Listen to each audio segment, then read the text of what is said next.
so strong enough.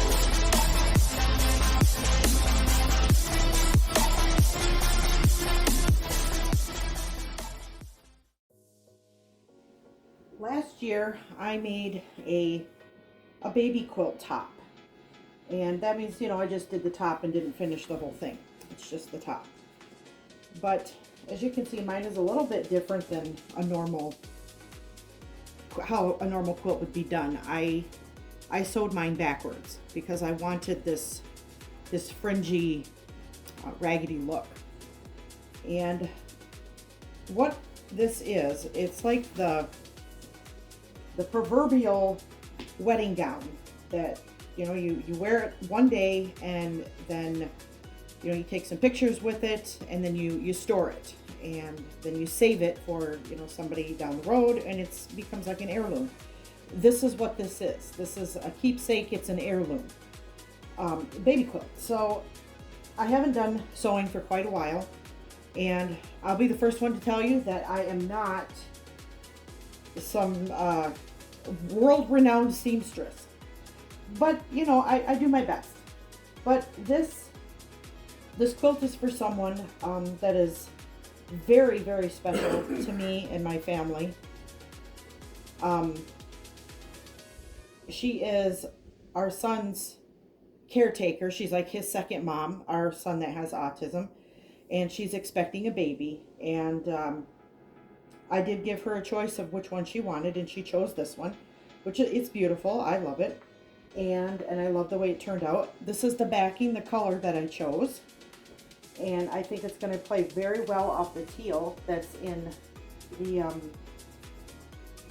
even know if you can see that or not, but it's got like these scrolls in it. It's kind of pretty. It's really pretty. So for this, I'm just going to, this is the backing, and then this is batting. This is what goes in the middle. And I'm gonna kind of walk you through, I'll show you what I'm gonna be doing, but you're gonna need a pair of scissors, your quilt batting, a backing. The back needs to be a little bit bigger than the quilt top is. And you're going to need some straight pins. So I'm gonna go ahead and I'm gonna roll this out, and I'm going to cut it to the size of this. I'll show you why it needs to be this size and not this size, because this is a little bit bigger than the quilt top.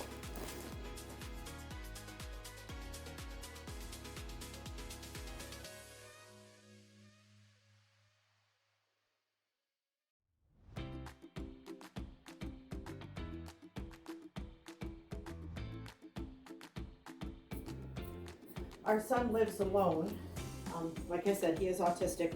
He lives alone, but he has services, outside services that comes in to help him with certain things. And this person that I'm making this for, this woman, she has taken him and treats him like he is her own. And for parents of special needs children, you cannot ask for anything more than that, because that's a huge thing, and it's a huge worry that somebody is not going to care for your child the way that you do, but she does. When she loves, it's hard. She loves hard, and I love her, and I feel so blessed to have her in our lives. So I think I'm all evened up here pretty good. Now I'm going to move on to the next step. I am going to pick this up, and I'm just going to kind of move it over to the side. I'm not going to fold it up or anything.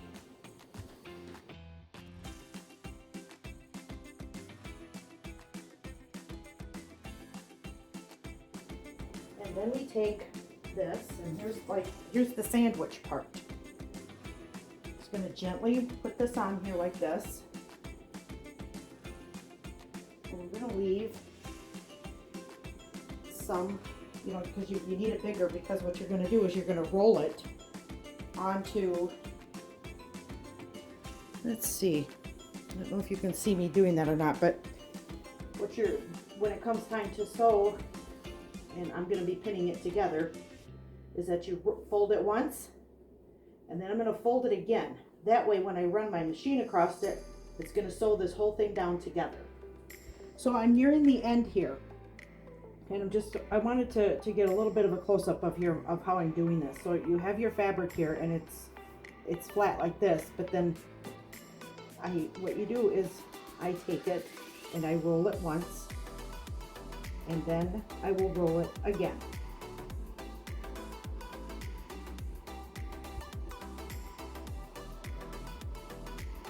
And tucking that corner down and just setting that on it so that it doesn't move.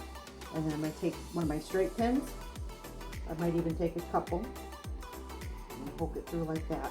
Bigger quilts that are, you know, in substantial size, I would take safety pins and I would pin them randomly on there so that it didn't shift or fall apart inside of it.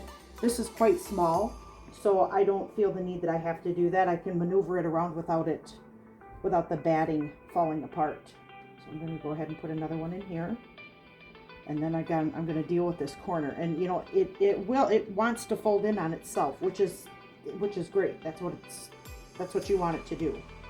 I mean, is it perfect? No. Was it made to the best of my capabilities and with love? 100%. I'm going to start tying the corners of the quilt together. And this is just regular, let's see, Mainstays 100% acrylic yarn. Nothing fancy. And you're going to need a bigger needle with a bigger eye in it. And what I do is I twist the end like that, and then I'll cut it so that it's a clean cut. And then I will feed it through there and hope it goes through all the way. Yes, got it. All right. And now we have two ends, and I cut mine about 1 foot long. And the first thing you're going to do is find your corner like this, as close as you can together, and poke it through, pull it through, but not so much that you can't leave enough to tie, because you need enough to tie your stuff. And now that that's through, you're going to come through the other side of the corner as close as you possibly can,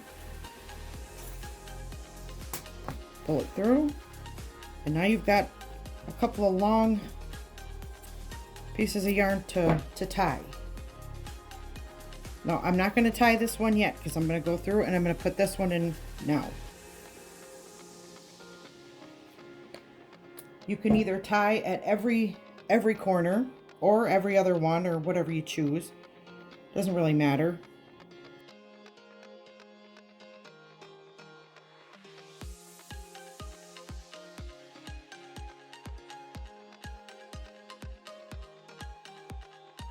So now you've got 4 pieces of yarn through the corner, and you've got 2 on each end. It's just, it makes it a lot stronger. You're going to tie a knot there.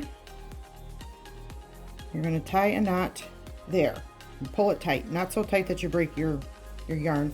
And then you're just going to cut it short like that. And then you're going to move on to your next square, wherever that square is. I did end up going through and putting in a zigzag stitch, just because I wanted to make sure that this stays together for a long time. So I did do just the straight stitch, and then I went through and did a zigzag stitch. I'm going to continue on until it's done, and then I'll show you a picture of it when it's done. This color, I had a real hard time finding this colored yarn. Really hard time. But this is, it's close, but it's not exact. But what I have over here is a little baby turtle, because my friend, she really loves sea turtles. So I'm going to play off the blue in that. And then I may go through and alternate the colors of yarn with a brown. I haven't made my decision yet. You'll see that after it's done. Well, I'm at the end of making the quilt, tying it together. And this is my last one that I'm going to do. And I know that you probably have noticed that this right here, you're seeing the seams where I sewed them because I sewed them backwards. But because of the way that I did it, this is more of a denim material, and it frays. And so eventually, after I wash it and stuff, this part will fray down to the seam, and that's where it's going to stop. And then you're not going to see those seams anymore.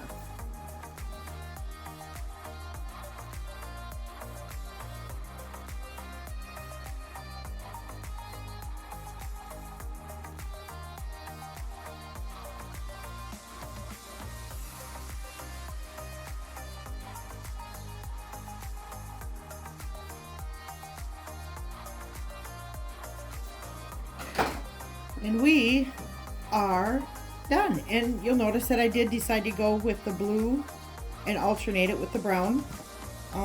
So I played off this little guy here, this little turtle, because he's got some dark brown and some blue in him. So I think it turned out pretty good. I like it. I do. I'm going to go down and wash it and dry it. And then I'll probably cut some longer strings off it, because sometimes that happens, they get really long. And just clean it up a little bit. You're going to end up with a pile of leftover yarn strands from cutting everything. And what I like to do with these is I don't like to just throw them away. I kind of help the critters out a little bit, the birds, and they really like yarn for making their nests with. So what I'll do is I'll just take this stuff and I'll just kind of drape it over the fence in my garden, or I will put it, kind of like toss it up into some tree branches and in my yard, and the birds will just come and take it. And I've never had anything left over after I've made a quilt. The stuff that I've put in the trees, it's always gone. So I know that they're using it, and I've seen them come and take pieces of it away and then return to get more. So it just kind of helps them out. It's just an idea, not to throw it away, but help out your fellow little critters that are outside. As I'd said before, I don't do a lot of sewing anymore. Not big stuff anyway. I had a very nice quilting machine, Singer Quilting Pro machine, and I went and I made a king size denim quilt.